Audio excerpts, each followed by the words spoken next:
Hello. Today we are going to go out of the school to explore our neighborhood. We explore our surroundings and we are trying to find its different elements. Work with your pair or in a small study group.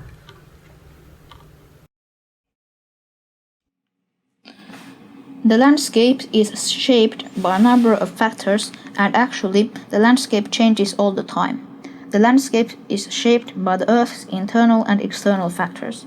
Internal factors include the corrugations of the mountains, volcanic activity, earthquakes, and tectonic movements. These factors increase the altitude differences on Earth. At the same time, the landscape is influenced by external factors. These external forces or factors are those that eat away the surface and this way lower the landscape in general. Such force or factor is, for example, erosion, which is due to wind, water, glacier, or weathering. There are 3 types of weathering: 1. Frost damage, 2. Heat damage, and 3. Chemical damage. When temperatures vary a lot, even rocks move and pieces fall off from rocks and mountains. This way water and rain get into the crevices. Then water freezes and the ice wedges pieces out of the rock. This is therefore called frost damage. Same kind of cleavage happens when the temperatures are really different between night and day. These changes are common, for example, in deserts. This phenomenon is called heat damage.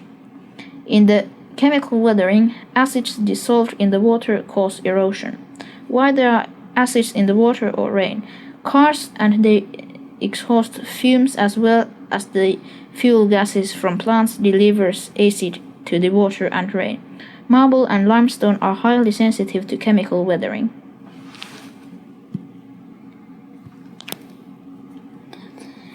During the Ice Age, the landscape was transformed in many ways.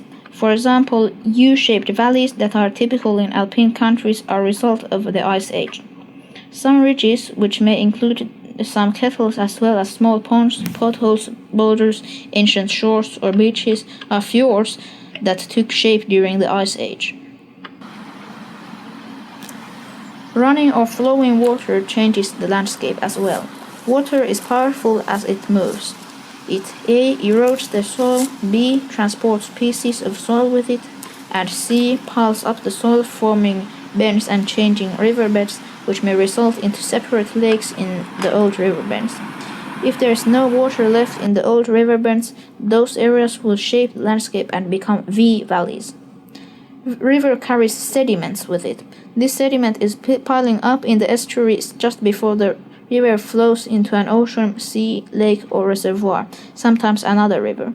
This landform is called delta. Waves and tides transform the beaches. As water hits beaches and rocks, the cliffs begin to crumble.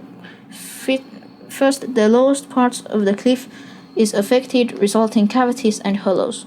After some time, the cavity will collapse totally, and this way the coastline is no longer the same.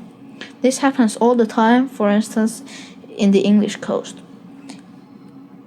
Imagine a river below ground. When this river has flown over the years, it has carved caves into the limestone. This way stalactites are formed. Stalagmites are formed by water. Water drops from the ceiling of a cave.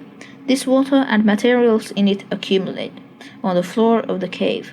This way huge stalagmites may be formed and it looks like they would rise from the floor of the cave. Wind. Dunes are formed in the regions where there is not much vegetation. Dunes are formed by wind. In order to keep dunes in their place, people tend to plant vegetation to these sandy areas. Blowing wind exports sand.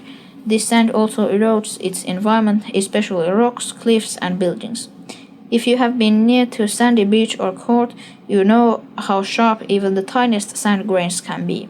They tingle on your skin if it is windy weather.